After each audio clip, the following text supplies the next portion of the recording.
Thank you so much for listening to this episode of Earrings Off. We want to invite you to subscribe, rate, and leave us a review.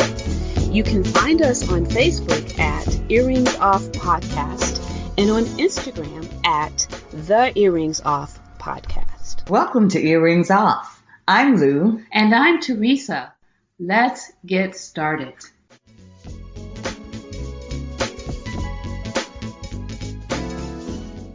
Hello, everyone. It's Teresa of the Earrings Off Podcast, where we have conversations to empower women and the men who celebrate them. In today's podcast, Lou and I chat with Dr. Vic Manzo. Dr. Vic is an international business success coach, having founded the Billionaire's Success Factor. He's a certified pediatric chiropractor. He has written 3 books, with the most recent one being Decoding the Matrix, Powerful Tips for Unleashing Your Potential and Accelerating Your Spiritual Awakening. And lastly, Dr. Vic is a speaker and podcaster with his The Mindful Experiment podcast, ranking in the top 1% globally. Y'all, this is a good conversation. Enjoy.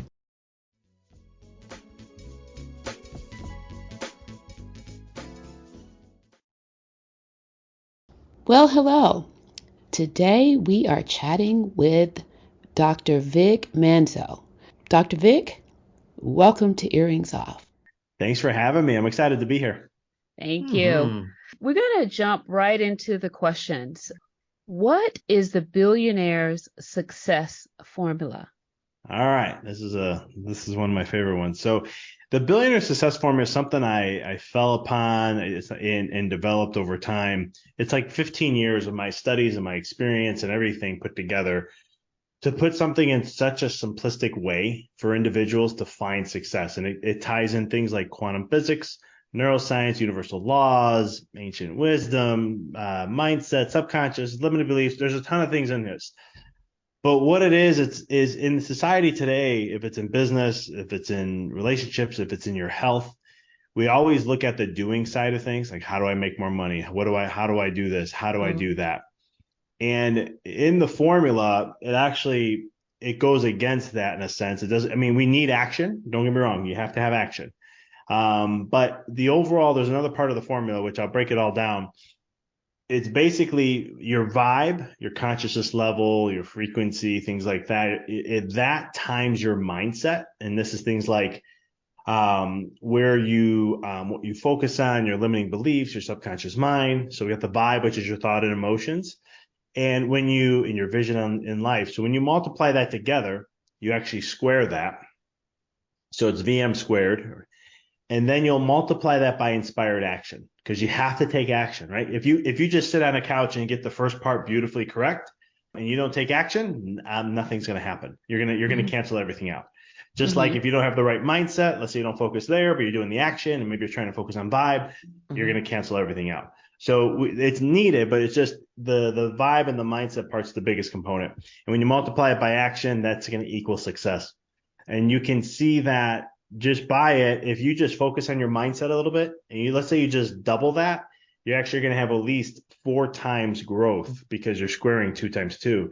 And that's how much this can exponentially grow your life and get to higher levels, like quantum leaps and all these fancy terms that are used. Okay.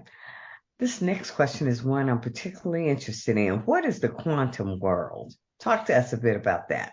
Yeah, the quantum world's the invisible world that we can't see. But it's everything that the physical world of what we can see, it's all tied to that. If you think of quantum physics, right, you would take you back to chemistry class for a second, and you saw the old atom and had the electrons, you had the nucleus with the protons and the neutrons.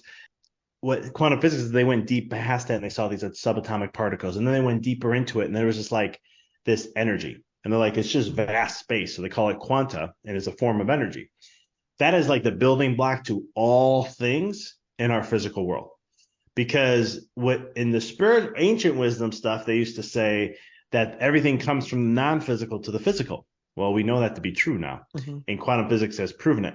So when we look in the quantum world, it's looking at life differently. So when I talked about that first part of the equation, the vibe per se, and the mindset, that's pretty much going into the quantum elements first, getting your energy right, getting your vibe right, because we're really walking magnets. We attract things. We send signals out of whatever we're vibing at, and then we have that coming back to us, right? So it's the law of cause and effect. You're sending a signal, and whatever that signal is, how strong and the frequency of it, then you're going to get that back in return or whatever that comes with. And then the other thing is that the process then is you're attracting everything in your life rather than think you're going out and chasing. So the quantum takes it into a deeper perspective and answers things at a deeper level, but it can explain things of like why someone rich versus someone poor, why someone great athlete versus a good athlete, and the differentiations that we see in life. This sums it up because it comes from an energy perspective first. What we're putting out there. Exactly. What your thoughts are, what your vibration is, what emotions you're giving energy to, where you're focusing, right? What do you give attention to? Is it fear, or is it, or is it things that bring joy and bliss to you, things that are your future self, things that you want to create for yourself? The more you do those things, the higher vibe, the more you're going to be when you're in a higher vibe, there's a more elevated emotions that come, like the joy, a bliss, you're happier, feel lighter, got a little zest or a little kick to your step. Or kick to your step. Yeah, I think that's how you say it. It didn't sound right, but that's kind of a pep to your step. That's what it is. Yeah, that's what I was thinking. Yeah. I was like, wait a minute, that didn't sound right. But long story short, you have that going on, and this is where, because again, that it all comes with it because it comes from energy first.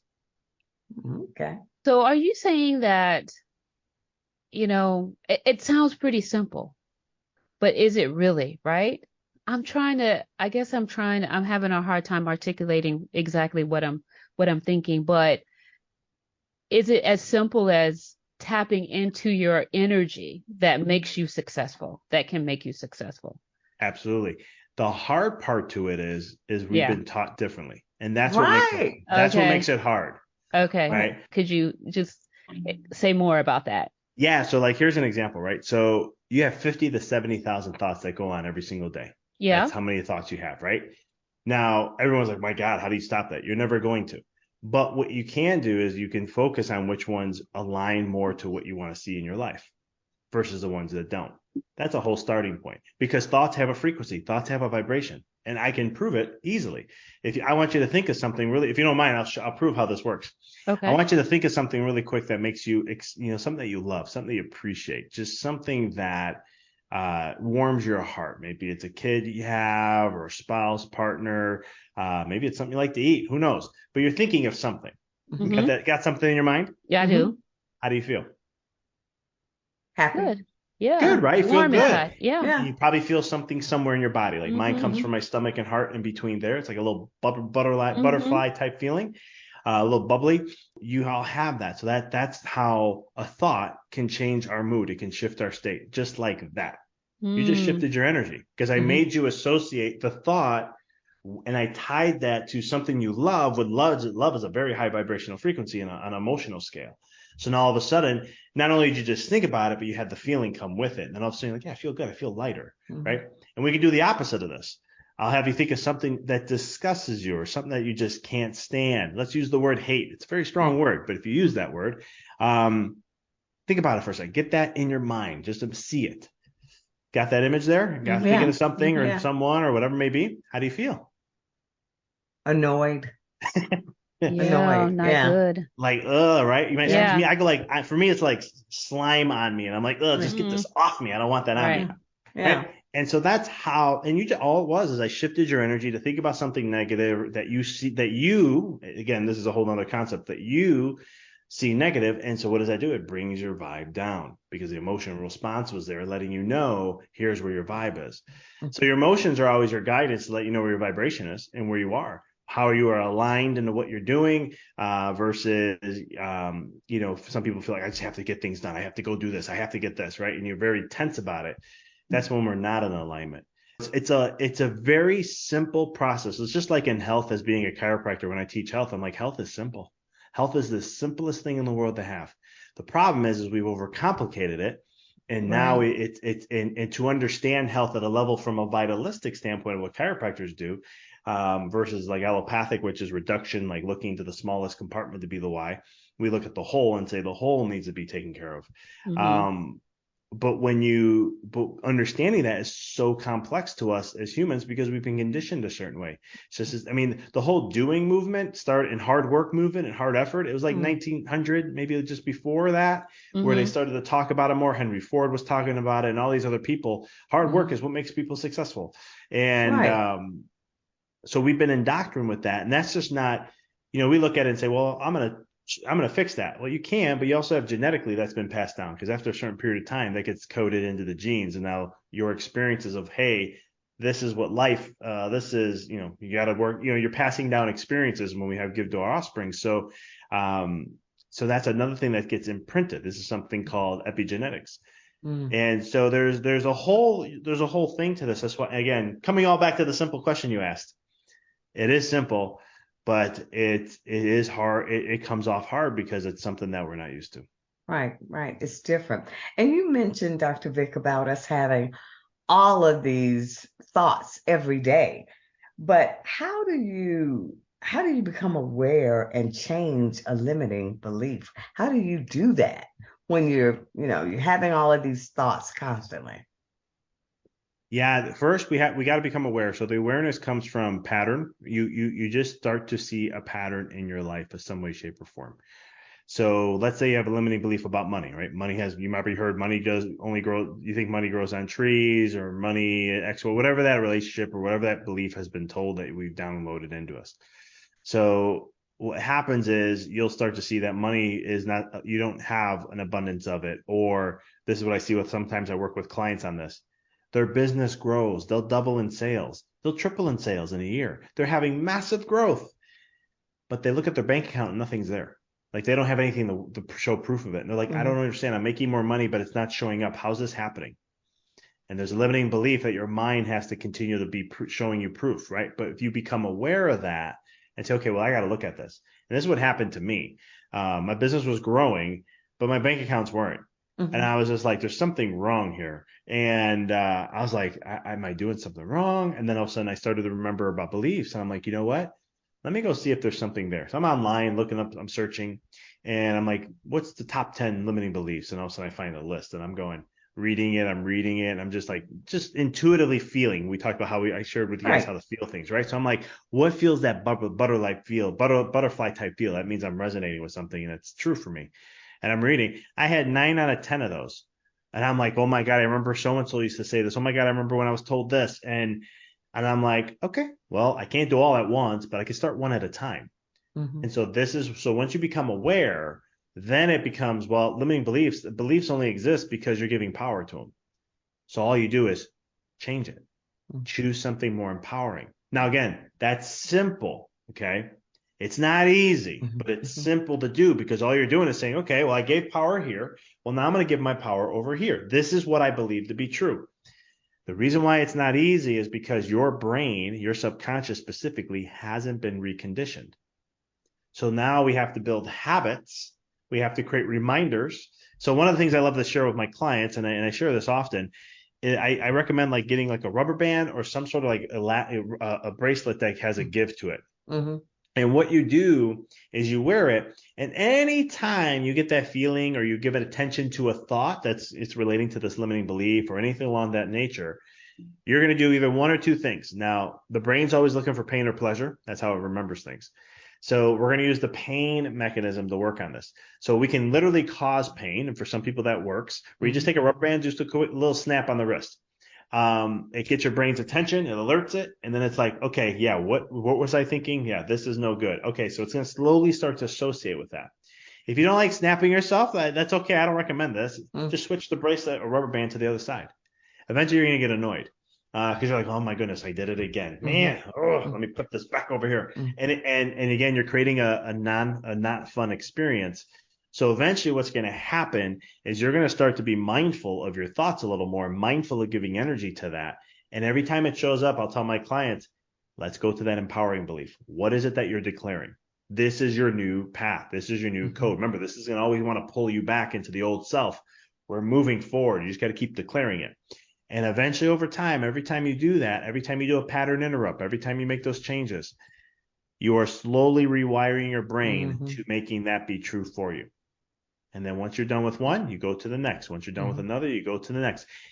Who cares how long it takes? Usually it's about 3 months, but it's one of those things where it's all about just getting to that point. And once you clear it, your life's different. Now all of a sudden you created a new automatic process in your brain that's going to be the one that you declared, the one you chose, rather than taking the one that was given to you, because these limiting beliefs are most of the time all given to us. And we take them without judging them. Yeah. Yeah. Do you mean they're given to us by our environment, what we've been exposed to, folks we've been around, all of that?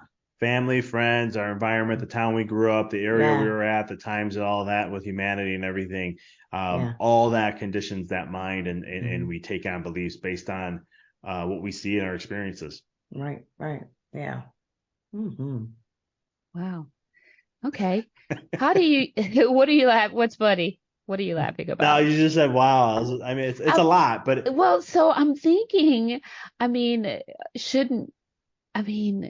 it can't be, again, it just seems like, how can it be so simple? Like, how can, so talk a little bit about the whole thing. I mean, you shared a couple of tools, the beliefs, and changing what you give power to, right? So then there's, I'm guessing, visualization is one. Yeah. How do you use visualization and vision in your life and with your clients?